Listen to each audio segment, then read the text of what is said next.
Alright, I'm out in the laundry room tonight, and these look like 3 ordinary pieces of PVC, but actually these were 2 10-foot pieces. As you can see, those are 2 whole pieces, and this one's spliced. I could have bought 3 10-foot pieces, but I decided I was going to get 2 10-foot pieces and make each one 6'8" and splice this together. And what I've done here is put these caps on the end so I can unscrew them. And that's going to go through a hole that I'm going to put in a piece of plywood so that I can make a quilting rack. Excuse me there, got my finger on the zoom button, but anyway, I'm having a little problem keeping the stitching straight on the crown royal blanket, so I'm going to make me a quilting rack.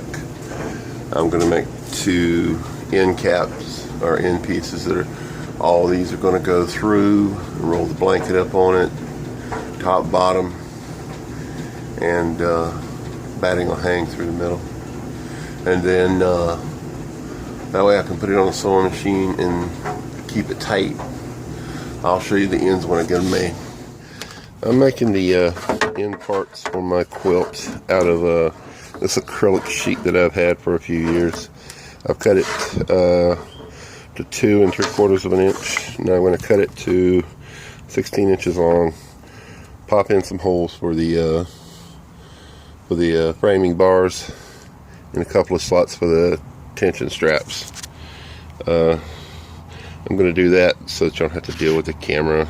But as you can see here, this is where I marked the line. I'm going to take the square, draw a line, cut it off on the table so I don't feel like dragging the chop saw out. Okay, I got them cut to 16 inches.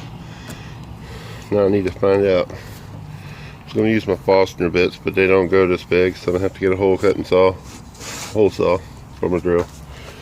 And drill a hole here, 2 down there, and 2 slots here in the middle to make that part of the. I've drilled these out on both pieces, as you can see here with this one too. See?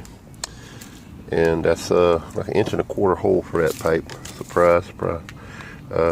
Anyway, I'm going to use my 1/4 inch Forstner bit, and I'm going to drill this whole line out on both sides, and I'm going to do the same on this piece. That's the slot for the tensioning straps.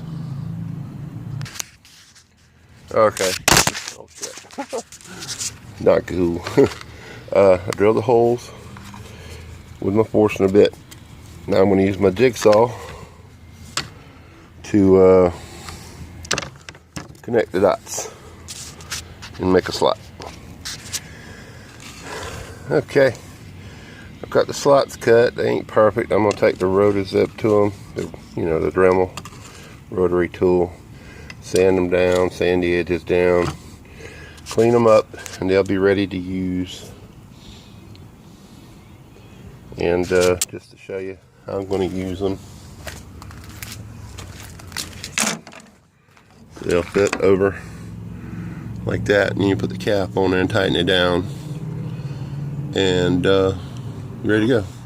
Once I get it all sorted out, I'll come back and show you how to hook it up.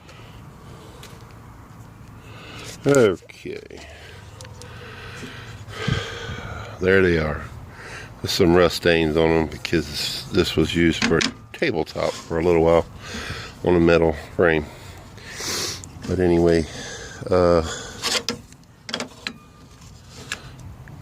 this section here will actually be the working section where you'd sew, and you'd wind your finished blanket up on this side, and this would be the part for your top, and this would be the part for your bottom fabric, or vice versa, however you want to roll it up on there.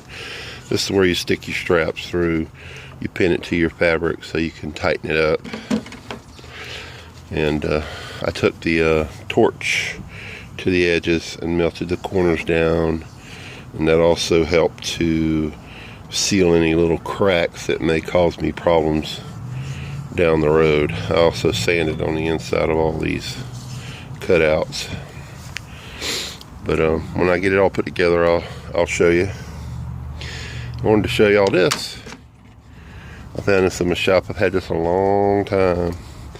1943 steel pennies.